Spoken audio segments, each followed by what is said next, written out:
What's up, friends? How's it going? Welcome to the video. So today I'm going to be showing you, as it says in the title, my favorite top 5 tips and tricks. So number 1, here we go. So my favorite thing, my number 1 favorite thing is water elevators, and they are exceptional when you want to go up and down really quickly, especially if you decide to build up on a mountain or something along those lines. Now, the most annoying thing in the world is when all your water spills out like this. So I'm going to show you a very quick and easy way, my favorite way, to get rid of that problem. So real quickly, I'm going to demonstrate 2 ways that I think is the best solution for this problem.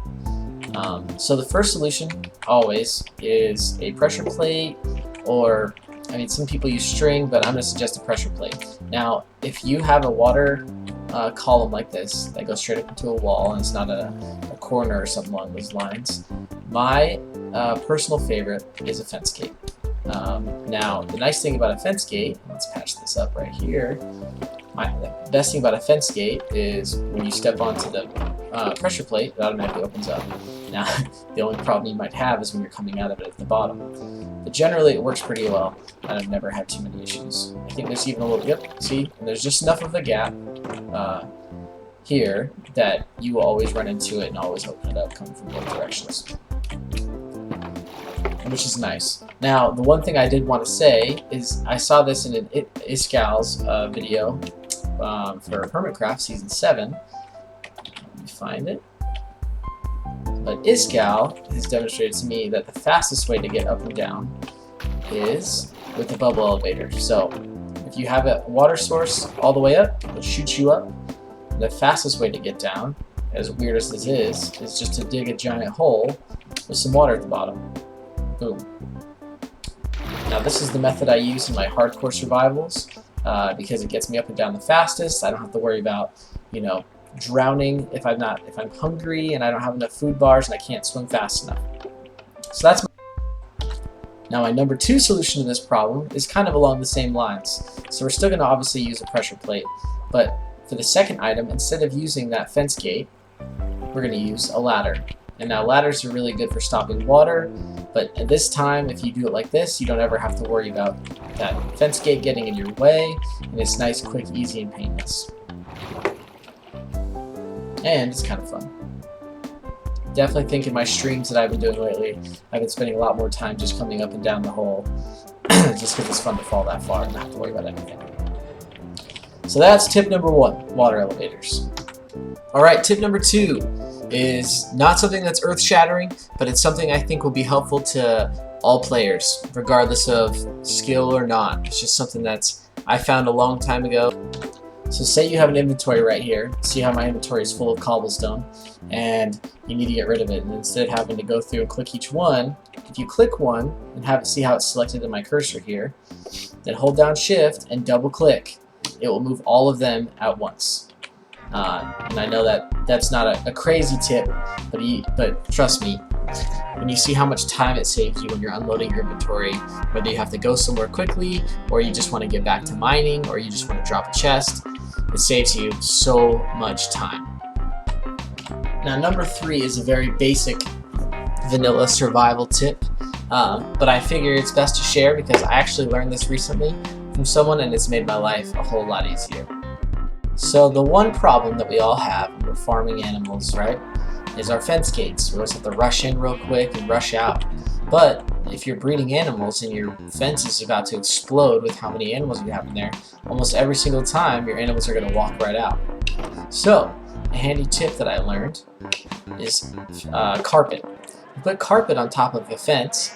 It's just the right height that you can jump on top and you can jump inside. Even if you're smushed inside a whole bunch of animals, you can always get on top. So let's give it a try here. I'll spawn a bunch of them in there. Let's see if I can get any more. Alright, so if I'm inside, generally I'm all bunched around. Getting out the gate would be rough. If I jump on top of my carpet here, I can get out just fine. And now I know you saw the baby sheep got on top of there, but generally they can't. And I just spawned a whole bunch, all just for showing. So that is tip number 3. Now tip number 4 is kind of more of a technical tip. It's generally useful if you're more in the late game, but it's something that I've discovered and I've kind of been doing early on, and it's something that actually saves you in the long run. Now I can give you the exact breakdown of it if you want me to, but basically if you make all of your coal into coal blocks, it will smelt a whole lot more than if you're just smelting individual coal items by themselves. I'll show you. Okay, so I did some research. So one piece of coal generally can smelt up about one, maybe a little more than one item. But the research says, and people have put it together and they've done all the math and they have all the statistics, and they say that one block of coal can smelt 80 items. Now it disappears right off the bat, but that just means that your furnace is heated up. So next time you have an inventory full of coal, instead of just throwing it or heating it right into your furnace, you might want to consider making it into a block, because it will last longer and get more usage. And what I do in early game is I make blocks of coal and I use all the leftover coal for torches, because you all know we need millions and millions of torches when we go caving. That is tip number 4. Last but not least is tip number 5. Now, all 5 of these tips are just really basic stuff. It's stuff that probably most people already know, but it just happens to be a list of my top 5 favorite little tips and tricks, things that you can help you either in the early game or mid game, or just things that make the game more fun. So to finish off, tip number 5 is especially useful in early game. Now I'm talking like your first day, maybe the second or third day, when you decide to go off exploring. Now if you can find enough sheep to make yourself a banner, and you can see here's a map, not zoomed out at all by the way. You can even see my little 5 that we landed right there. If you have enough wool to make yourself a banner, and you can click on the map, you'll notice that the banner pops up on the map. And this is especially useful if you decide to zoom your map out a bunch, because sometimes if you zoom it out 4 or 5 times, you can hardly even see where you came from. This banner changes, you can see it just popped off like pretty much live on there, but if you change the color of your banner, it's going to change on your map.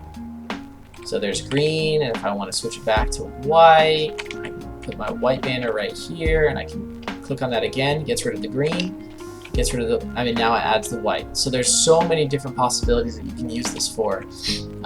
So with that being said, those are my 5 top tips. So guys, thanks for watching.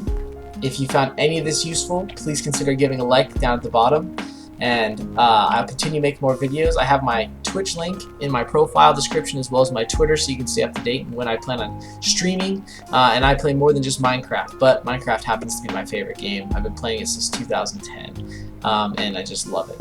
So thanks for watching. Stay tuned.